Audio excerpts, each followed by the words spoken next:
What's up, everyone? Before we get into the guide, be sure to check out the spreadsheet linked in the description. It is going to have all the loot listed out and other information about the monument there as well. That spreadsheet is also what will be kept up to date between updated video guides in case there are changes to the monuments or I miss anything.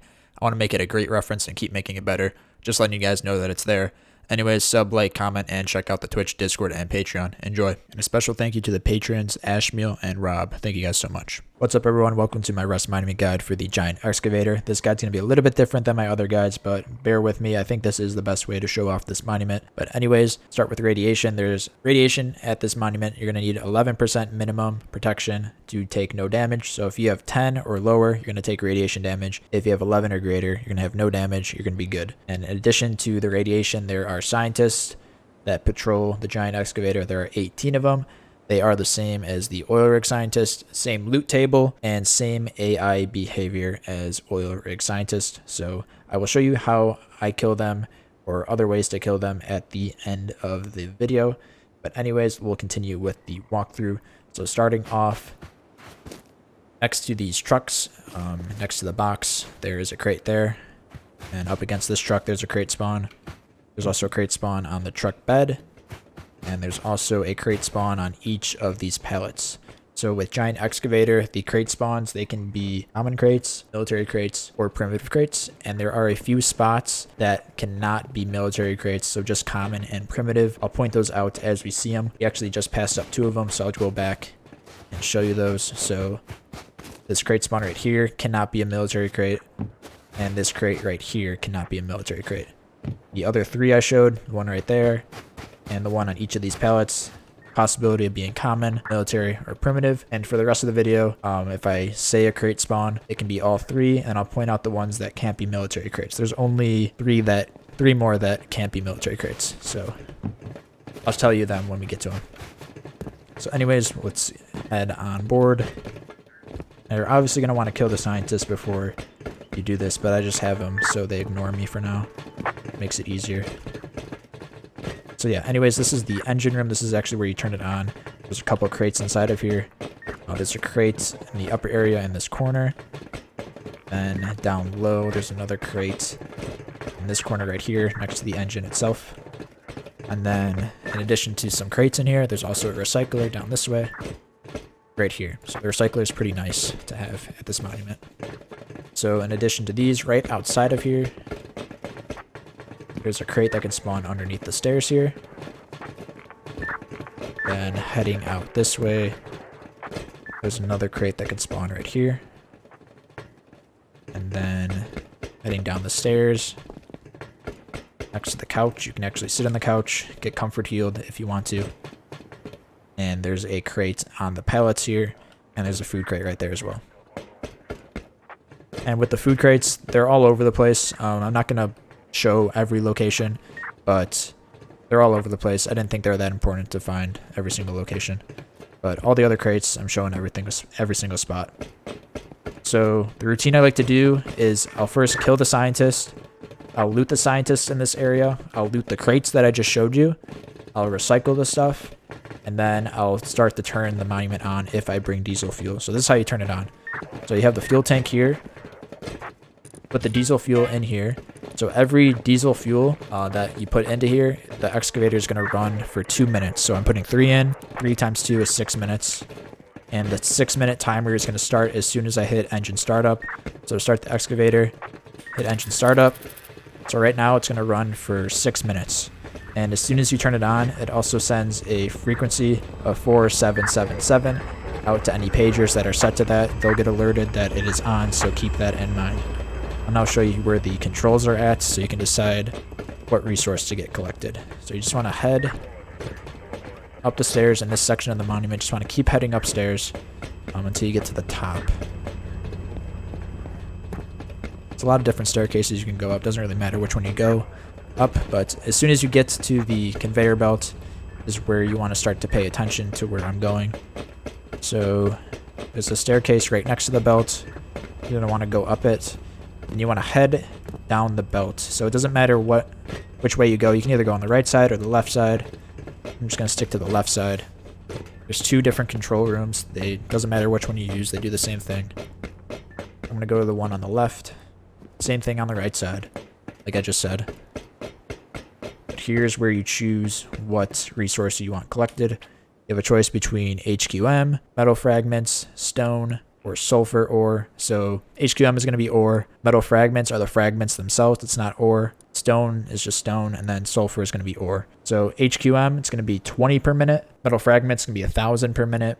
Stone is going to be 2,500 per minute, and sulfur is going to be 375 per minute. So I'm just going to do HQM for now. And once you choose one, it turns on, and you can change it in the middle of it. Doesn't matter. You can keep it on one thing. I usually just keep it on one thing. And then after I turn it on, I head to the other side of the monument, other side of the excavator, and I loot the rest of the crates there. I loot other scientists that I might have killed over there. And then on that side is where you actually collect your resources as well. So I'll show you all that right now. We just want to head down to over here. And you'll get to this catwalk, which leads to the other end. So right at the beginning of the catwalk, there can be a crate that spawns in this corner right here. There can be a food crate that spawns on top of this box. There can be a crate that spawns on top of this box.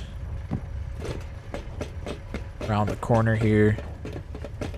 Right there can be a crate. And down this way, there can be a crate underneath here.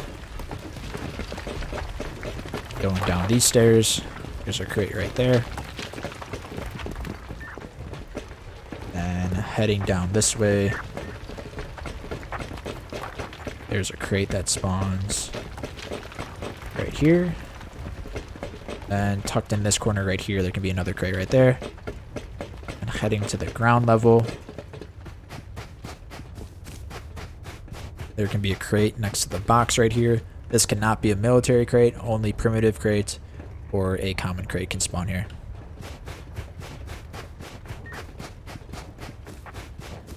And yeah, there's food crates all over the ground. There's barrels all over the place, in addition to all these crates as well. Then right here, there can be a crate that spawns right there. And there's another crate that spawns right here. One of these locations cannot be a military crate. I don't remember which one exactly, but one of these cannot be a military crate. One of these can be a military crate. I don't remember which one. It's not both though. And then right up here, there can be a crate right here. This cannot be a military crate. Then heading down this way, there's one last crate spawn.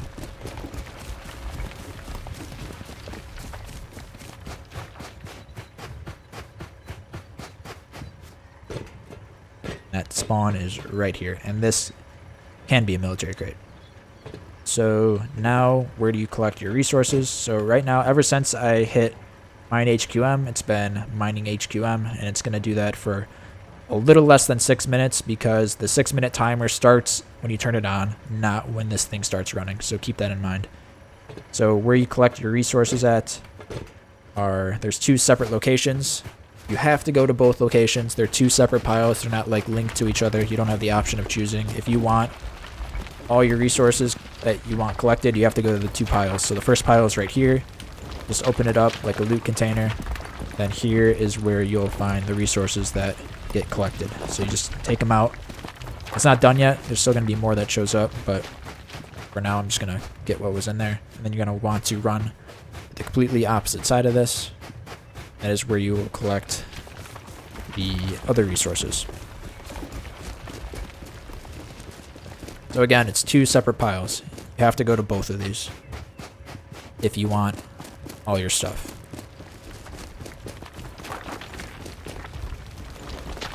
So right here, another pile. Collect what you got. So I already mentioned it before, like my routine when I come here. I don't come here that often, but when I do, this is what I'll do, is I'll kill the scientists. I'll kill as many as I can. There's 18 of them. I usually like to kill all of them before I get close to it. But I'll go to this first area. I'll loot the scientists. I'll loot the crates in this area. I'll recycle. If I have diesel fuel, you don't have to do the diesel fuel thing. It's totally optional. But if I have diesel fuel, I'll loot everything in this area. I'll recycle everything down. I'll turn it on. I'll head to the top. Select it to what I want to select. I'll run across the catwalk. Collect crates up there. Get all the crates in this area. Get all the crates along here. And then then I just wait for everything to be done, and then I collect my resources. Then I leave. And that's the routine I do. So now I'll show you ways to kill the scientists that I like to do. Alright, so there are plenty of different ways to do this, but the way I think the best way to do it, and a lot of people can agree with me, is using a bow, especially if you're by yourself, because if you use a gun, it's very loud. It takes quite a bit of time. It still takes quite a bit of time to do it, and people can hear you shooting. You are on land, so people can hear you, and they'll come check out what the shooting's all about. So the compound bow does just as good as a job as a gun with this, and it's a lot more quiet and it's a lot more safe. Less people are less likely to check out what's going on here. So what I like to do is similar to oil rig, just shoot them out from a distance. So the spot I like to go to is on this outer lip. You go down, it's not that steep, right? And then I get to the spot where it starts to drop down a lot, and then I don't usually go any closer than this. You might be able to, but you don't want to get too close, because if they start shooting back at you, they make noise and then people know you're here. So yeah, and then similar to oil rig, just run along the outside if you need a better angle. Like sometimes this thing moves, so it's in the way right now, so sometimes you might have to move to this side, and sometimes you'll have to move to this side. But yeah, I usually just stay like on this cliff line. I try to kill as many as I can. Again, there's 18 of them. You want to keep track of how many you kill, so you know what to expect if you get any closer. But and then another tip for killing them, where I like to hold, generally, is you kind of want to hold, like, if they're at this front edge, usually, like, imagine they're like twice as tall and hold like where their height's at, and it's usually a pretty good shot. So for example, I'll wait for one of them to stand still. We got one standing still right here. Again, like twice their height. And it's pretty good for reference. That was a little low. You want to hit headshots. A little higher than that would have been fine. So right now he's crouched up. He's running away. Yeah, same idea with like anywhere. Like this guy right here. Twice their height. And got in the way. This guy right here. Moving though. Okay. Right there, bang. Guy right here. Just like that. Yeah, that's what I do for reference. It makes it a lot easier. So that's 2 times the height. Pretty good. And then if you have to make adjustments for there, you make adjustments there. I'm not going to show me killing every single one. There's no need for that. And then of course, yeah, if you want to use a gun, you can use a gun. It's a lot easier using a gun, obviously. But again, it's really loud. And then as far as arrows to bring, like 100 should be good, but I might as well just bring 2 stacks, and that accounts for missing too. So we'll say 2 stacks of arrows. It's not that, I mean, it's a lot of arrows, but wood and stone wise, it's really not that much wood and stone, but I think it's worth it. But yeah, anyways, that is my guide for Giant Excavator. I really appreciate the watching, and thanks again. Peace out. Yo, thanks for watching. Be sure to check out the channel for other monument guides. Also check out the spreadsheet in the description and comments for updates in case I missed anything. Subscribe, like, comment to help me out. Follow my Twitch, join my Discord, and check out my Patreon page. Thanks again. Peace. And a special thank you to the patrons, Ashmeal and Rob. Thank you guys so much.